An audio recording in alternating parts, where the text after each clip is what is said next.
So Kerry, we obviously feel the importance of adding alternatives into an overall portfolio, but I'm not sure everybody really understands what alternatives mean. Do you mind describing that? Yeah, so real estate would be an alternative asset class. Private equity in and of itself might be, venture capital might be, but by its definition, not correlated to a market investment and tends to be not very liquid sometimes and a long-term investment horizon balanced out with a portfolio investment. Right. The data shows that those two together tend to work pretty well. Now, as an example in real estate, multifamily. So we probably at some point have looked at an apartment. Maybe our kids have rented apartments. And by the way, it's really expensive today. And they're going up everywhere, it seems. So, an example would be that we co-invest in a multifamily development. Sometimes those are income producing or opportunistic. The income producing portfolios would be they're already stabilized and it's an income stream and growth over time by itself.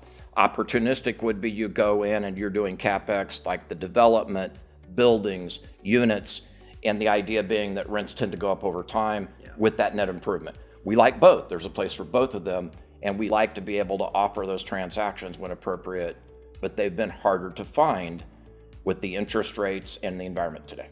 What do you see as almost the ideal incorporation of an alternative asset in the portfolio? In other words, how much of an overall portfolio makes sense to incorporate these? It's a great question. So it tends to be that 15 to 20% doesn't move the needle enough.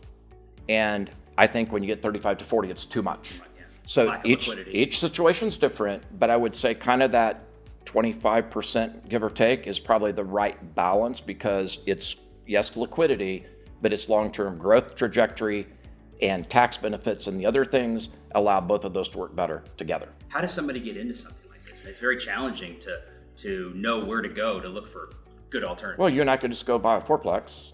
We could. We just broke one of my favorite rules is I don't buy investments that can call you.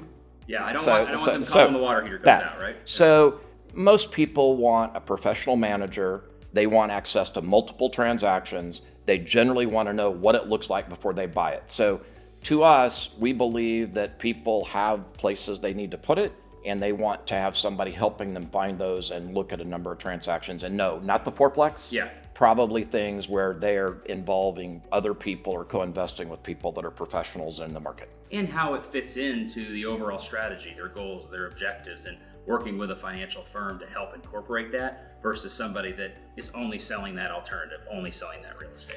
I think one of the best questions you ask is, why are you doing as an investor something that you're doing? That tends to be a question that a lot of people have trouble with. Yes. And I think the best thing that we do is what's important to you, where are you headed, and how do we make your investment decisions match up with your things that are important, dreams, wants, right, and concerns. No, that's great.